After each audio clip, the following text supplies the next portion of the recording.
Mesdames, Messieurs, vous savez que pour construire une société meilleure, il faut réformer l'individu d'abord. Donc nous sommes au cœur de la signification des 3 œuvres phares de Jean-Jacques Rousseau, écrites à la moitié du XVIIIe siècle, dont on connaît Héloïse, Émile et surtout le contrat social. Émile ou Héloïse ou aussi le contrat social, dans ses œuvres, Jean-Jacques Rousseau pensait que pour construire une société meilleure, il faut éduquer et avoir des citoyens capables de juger, de savoir juger par eux-mêmes. Donc on est au cœur de la raison.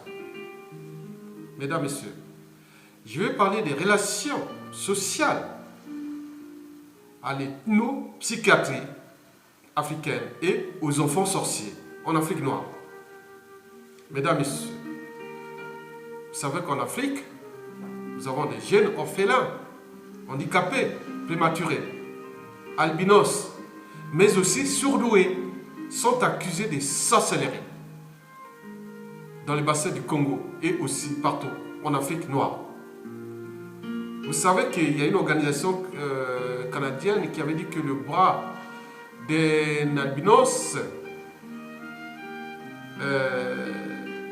était estimé à $2000 parce que les gens croyaient que les albinos avaient un pouvoir supérieur parce qu'ils ont la peau blanche. Vous voyez cette connerie. Mesdames, Messieurs, nos enfants africains, je peux les citer, qu'est-ce qu'ils font? Pipi au lit, sommeil agité, ventre bâillonné, épilepsie, petite taille, appétit vorace, insolence, handicap.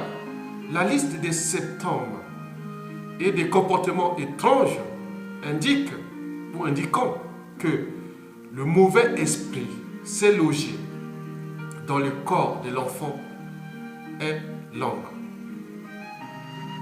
Accusés par exemple d'être des suppôts de Satan, les enfants de Kinshasa au Congo sont chassés de leur famille et violentés. Ils sont opérés par des guides spirituels puis jetés à la rue. Quel déshumanisme! Non, ces enfants ne sont pas sorciers, mais doublement victimes. D'abord, ils sont orphelins, handicapés, et sont nés prématurés, d'autres albinos, donc fragiles et vulnérables.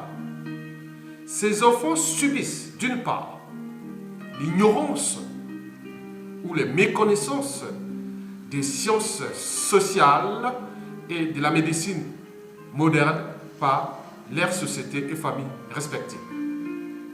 Le calvaire que vivent ces enfants d'Afrique noire traduit d'autre part les 50 ans à 60 ans d'incompétence politique, de dictature et de chaos juridique, éducatif, familial, économique, social et culturel de l'Afrique pseudo-indépendance. Mesdames, Messieurs, protéger un enfant, ce n'est pas sorcier.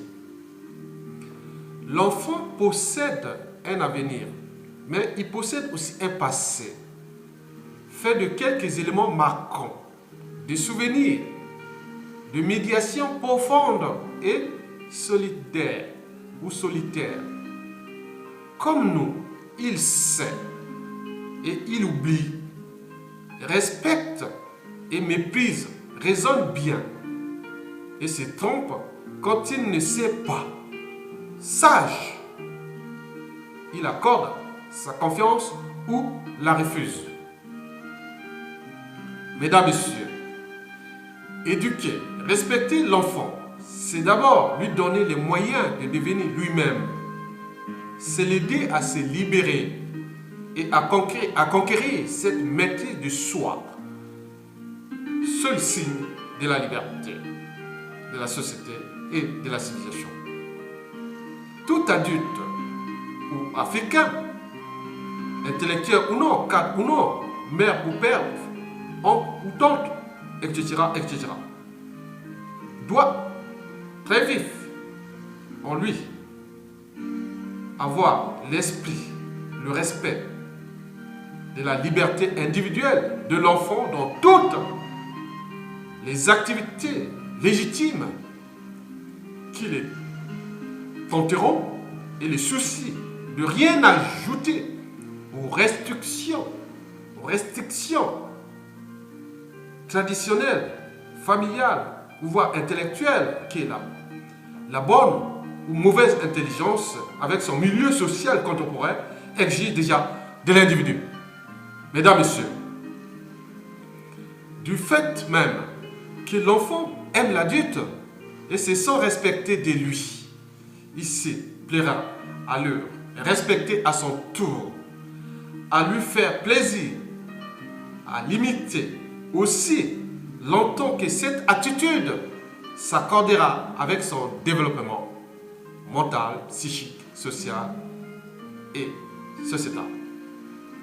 L'art qui fait la valeur d'un parent, d'un bon éducateur et sa capacité de bon sens naturel, quels que soient ses défauts ou ses qualités, il doit avoir une attitude affective, sociale et surtout raisonnable et cognitive, objectif, humaine, faite d'estime et de respect pour ses semblables. Je vous remercie.